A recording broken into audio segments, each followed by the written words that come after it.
Et Dimitri, tout de suite, on va parler un petit peu de De la dette. pour changer. Je vous avais écrit épisode 4321. Hein. Non, mais ce qui est intéressant cette fois, c'est de parler sous un angle différent, le clivage gauche-droite, parce que là, on voit que la dette, elle est vraiment au cœur de la politique entre la gauche et la droite. Alors, je vais faire mon lancement officiel, Dimitri. Donc,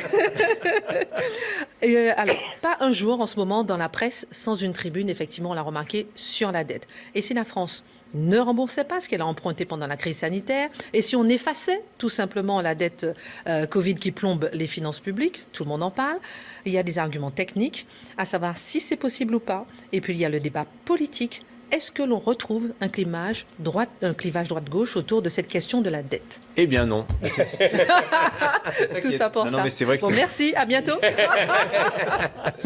C'est vrai que c'est ce qui est intéressant, c'est que cette question de la dette, est-ce qu'il faut l'annuler ou pas, bouleverse complètement tous les camps traditionnels. Alors, aujourd'hui, vous avez en gros deux camps. Vous avez les annulationnistes, désormais c'est comme ça. Les annulationnistes. Moi je les appelle comme ça. Ah, mais c'est bien. Voilà. Et On fait vive la langue. Ouais, voilà. Grâce à la dette. Voilà. Alors, Et les détophiles alors. Voilà. Et les détophobes. Ces annulationnistes, vous avez quand même massivement beaucoup de gens de gauche. On va retrouver l'économiste Thomas Piketty, fer de lance de cette fameuse tribune parue il y a 10 jours, appelant et expliquant comment on pouvait procéder pour annuler la dette. Vous allez trouver Jean-Luc Mélenchon, vous allez trouver aussi Arnaud Montebourg, ça fait plusieurs mois qu'il a pris position sur le sujet. Mais dans ce même camp, vous allez trouver des gens comme Alain Minc, qu'on ne peut pas soupçonner d'être un homme de gauche, comme François... Si, lui, il dit qu'il est un homme de gauche. Oui, enfin bon. Ah non, mais on en parlera avec lui, vous avez qu'à l'inviter après. Oh, c'est fait. Mais oui, c'est fait, on l'a invité plusieurs fois. On attend sa réponse. D'accord. On va trouver aussi François Barouin de LR, Aurélien Pradier aussi de LR également, qui plaident eux, alors plutôt à droite, on n'aime pas tellement le terme d'annulation qui est quand même connoté plutôt à gauche, on va plutôt parler de cantonnement de la dette ou de transformation en une dette perpétuelle. Enfin, on peut dire ce qu'on veut, ça revient à peu près à la même chose. Hein. Et en face, donc, vous avez dans le camp des anti-annulations, c'est-à-dire ceux qui disent il faut arrêter de s'obséder avec cette fameuse dette, le fameux ratio dette sur PIB de 120%. C'est vrai que c'est un chiffre impressionnant, mais regardez les taux d'intérêt, on emprunte à zéro, voire en négatif. Le service de la dette aujourd'hui, à 120%, nous coûte moins cher qu'il y a 15 ans quand on était à 65%. Et le danger, justement, serait précisément d'annuler cette dette, parce que là, ça anéantirait la crédibilité de la signature de la France vis-à-vis des investisseurs internationaux. Alors, dans ce camp-là, vous allez trouver surtout des gens de droite. En tête, évidemment, Christine Lagarde, la présidente de la BCE. Bon, peut-elle dire autre chose, elle, Christine Lagarde, son poste l'oblige à défendre le principe qu'une dette, ça se rembourse.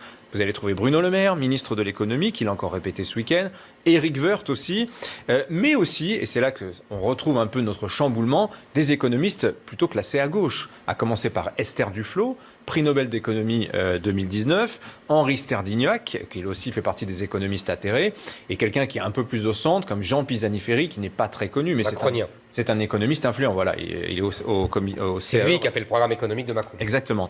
Entre ces deux camps, le débat est extrêmement violent. Vous allez sur Twitter, je ne dis pas les noms d'oiseaux qui s'échangent. Chacun poursuit évidemment des objectifs différents tout en défendant ses deux points de vue.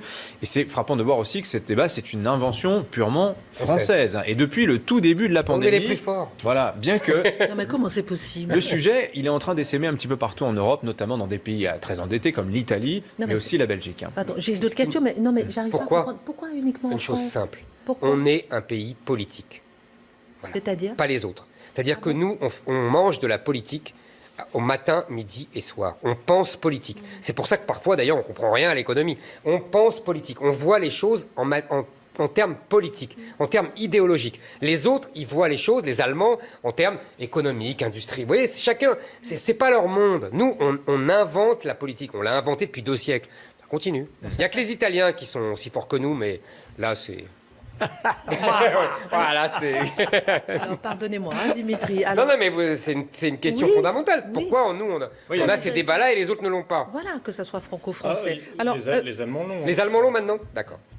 Alors, mais pas autant que nous, c'est ça en fait. Alors Dimitri, techniquement, ça serait quand même intéressant d'annuler la dette. Il faut quand même avouer que ça serait magique. Ah bah, écoutez, ce serait formidable. Vous allez voir votre Elle pense banquier. à ses petits emprunts. Non, mais Ouais, imaginez votre emprunt immobilier d'un coup. Hop. Bientôt grand-mère, non, je rigole. Non, mais si vous écoutez les annulationnistes, quand vous lisez la tribune, par exemple, de Piketty, c'est intéressant parce qu'ils expliquent comment on procéderait. D'abord, de quoi on parle? On ne parle pas de toute la dette, de 120% de dette, uniquement la dette Covid, c'est-à-dire l'argent que l'État a emprunté l'an dernier sur les marchés pour financer l'urgence, c'est-à-dire le chômage partiel, les plans sectoriels sur l'automobile, sur l'aéronautique, mais aussi les commandes de vaccins, les hôpitaux, etc. C'est cet argent-là. Ça représente, au niveau européen, regardez, le chiffre est assez impressionnant, presque 900 milliards d'euros entre mars et août levés sur les marchés. Pour vous donner une idée, 900 milliards d'euros, c'est ce que l'ensemble des États membres de la zone euro ont emprunté pendant la crise financière en 1 an et demi. Là, on l'a fait en à peine 5 mois. Rendez-vous compte quand même du volume. Il se trouve que parmi les États européens emprunteurs, c'est la France qui est le plus gros emprunteur. On a emprunté l'équivalent de 13% du PIB, de notre richesse nationale, c'est-à-dire 290 milliards d'euros.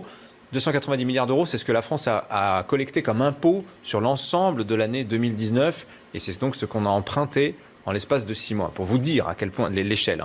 Cette dette maintenant, qui la détient aujourd'hui? Alors, on dit que c'est la BCE, un petit peu le FMI, le Fonds monétaire international, mais les 2 tiers, c'est qui? C'est la Banque de France. Voilà. Autrement dit, cet argent, on se le doit à nous-mêmes. Pourquoi on ne le ferait pas disparaître par un simple jeu d'écriture comptable? On se dit simplement, on raye, et alors là, on serait vraiment totalement dans l'argent magique. On a créé l'argent et on supprime le coût qu'il aurait. Pourquoi on ferait ça? L'avantage, c'est qu'on n'aurait pas d'argent à rembourser, ça aurait l'avantage de réduire notre ratio de dette sur PIB, on tomberait peut-être en dessous de 100%, et vis-à-vis des créanciers privés, on ne s'en prendrait pas à eux, vous l'avez bien compris, limite ça les rassurerait, parce qu'on serait facialement moins endetté, et ça permettrait surtout de s'endetter à nouveau, on pourrait recommencer. C'est vrai que le plan de relance, 100 milliards d'euros, c'est un petit peu maigrichon, vous regardez les États-Unis, ils sont à presque 2000 milliards, rien que pour un plan d'urgence. Voilà pour le beau scénario de l'annulation. Mais alors comment vous expliquez qu'il y a autant de monde qui soit contre? Écoutez, d'abord, vous avez l'argument moral. Je l'ai dit tout à l'heure, si l'État annule sa dette, mais pourquoi il n'annulerait pas la mienne? Pourquoi je paierais mon emprunt immobilier si l'État, lui, ne rembourse pas ses dettes? Et puis si on peut annuler comme ça, pourquoi on lève des impôts après tout? On n'a qu'à financer tous nos services publics en empruntant à la BCE et on annule derrière, c'est réglé. Monde Donc, magique. voyez, on est Monde dans de l'aléa, rêve. c'est ce qu'on appelle l'aléa moral. Si, en plus, c'est pas dit que tout se passe aussi bien que je l'ai décrit, parce que les frugaux, les Allemands, les Autrichiens, c'est pas dit qu'ils laissent passer. Et puis, en plus de ça, très intéressant, vous avez quand même pas mal de monde qui trouve des vertus à la dette. Je parlais de Bruno Le Maire tout à l'heure. Qu'est-ce qu'il dit, Bruno Le Maire? Il dit cette dette, elle nous fait prendre conscience qu'il faut qu'on se réforme, qu'après la crise, il faudra par exemple réformer les retraites. Dans le langage de gauche, on va appeler ça la stratégie du choc. Et puis, vous avez à gauche, par exemple, Esther Duflo, dont j'ai parlé tout à l'heure, prix Nobel d'économie. Elle dit, c'est une occasion inespérée d'augmenter fortement la taxation des plus riches.